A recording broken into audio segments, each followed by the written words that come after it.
Hi. Back in the 80s, there were two science fiction shows, television shows, which kind of, well, one dominated the 80s, basically. It was a massive phenomenon, much like the X-Files was in the 90s. One of them was a mini-series, the other one was a series. The mini-series had a series spin-off. And the miniseries I'm talking about is V, which I was a huge fan of. I have the box set. There was also another series on, which came a little bit later in the 80s. V, the miniseries, was about 84, I think.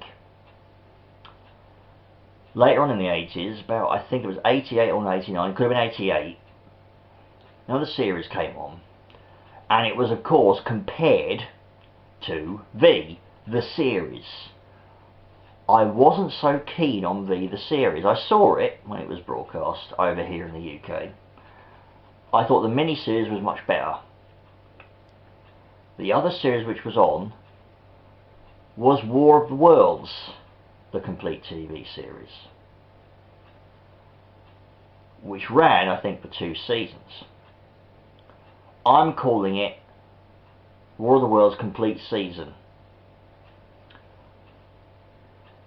The War of the Worlds TV show, very clever premise, very good show, and I also happened to read a couple of articles about it in some magazine or other, I don't know which it was, and I read that the critics had come down on it.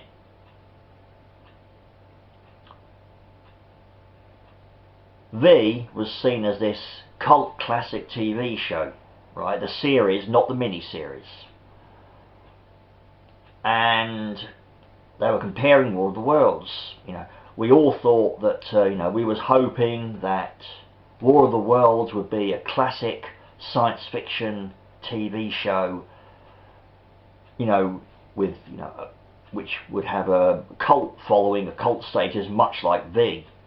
But what did we end up with? We ended up with a show which had very shoddy visual special effects and aliens walking around in leather jackets and sporting gas masks,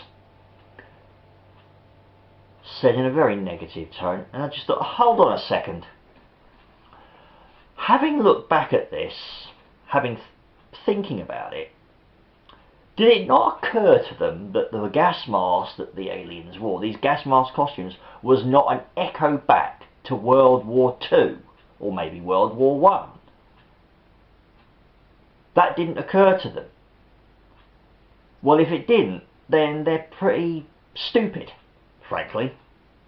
Well, then critics usually are, as far as I'm concerned. They don't know shit a lot of the time. But with War of the Worlds, number one, I preferred it. I preferred War of the Worlds to V, the series. War of the Worlds had better storylines, better characters. I loved the characters in it. They were very diverse too. One was a black guy in a wheelchair, the other was a red Indian soldier. Another was just a white guy, American. And the other was white woman, played by Linda Mason Green, Suzanne McCullough, doctor, scientist. And it was a great team. Characters, just loved them, loved watching them each week. It was great.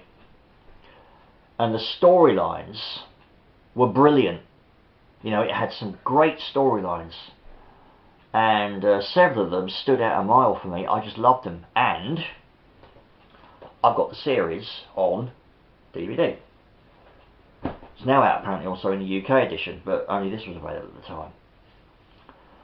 But yeah, thinking about what the critics said about it, it's just laughable. I thought, well, that may be so, but unfortunately War of the Worlds only lasted 2 seasons, but the second season was absolutely terrible, And all War of the Worlds fans, all sensible War of the Worlds fans, refuse to acknowledge it exists, because Frank Mancuso Jr., who produced it, putting the term very loosely, screwed it up really. He completely messed it up. 2 characters were killed off, which I thought, and funny how the 2 characters who were killed off was the black guy in the wheelchair and the Red Indian. Rather racist, I think. But he killed off 2 great characters for no damn good reason at all, other than to, I don't know, do something completely different with it. And the theme was completely different. It looked like a completely different show, and it was not War of the Worlds. The other thing about War of the Worlds, which I will say, is this: the final theme. No TV show I've ever seen has a final theme like War of the Worlds does. Every time it plays, it just rocks out. It is a cracking theme. I mean, I even dance to it, you know, I just rock along with it. It is a brilliant end theme, entertaining in itself, you know, and I've even got it now on download. I've converted and downloaded it. It's a great track. So basically, what do you get with War of the Worlds each episode? I'll tell you what you get. A great opening. You get a great story, great characters.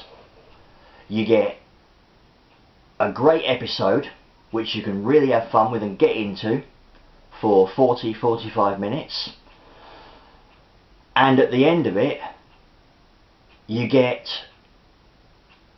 a final end theme which you can rock out to, which you can have fun with as well. So you get all these things just with one episode. So I would say that War of the Worlds wins hands down for sheer entertainment value. And there are many War of the Worlds fans out there. And I happen to also be in contact with another War of the Worlds TV show fan who lives in California. Hi Jess. And yeah, we both, you know, we've emailed umpteen times about it. And yeah, it's just a great show. Far better than what I consider the inferior TV series of V spin-off, not the miniseries. But yeah, War of the Worlds was just so much better, and it had so much more to offer. Each episode was very entertaining, and you got a great theme to rock out to as well. So you basically enjoyed the episode, and then you get entertainment in itself with the final theme. So you know, you just get so much. But yeah, it's a cracking show, which was very underrated then, but maybe it might be a bit more appreciated now, because there is this cult following which it has had for a long time, and which will no doubt still grow. So yeah, War of the Worlds versus V, the series, there is no contest. War of the Worlds wins, and that's just the way it is. But yeah, this is War of the Worlds fan, or #1 fan, saying to emails immortal, and for those who are out there who are also fans, keep watching it, and let's keep it up there where it belongs. See you later, bye.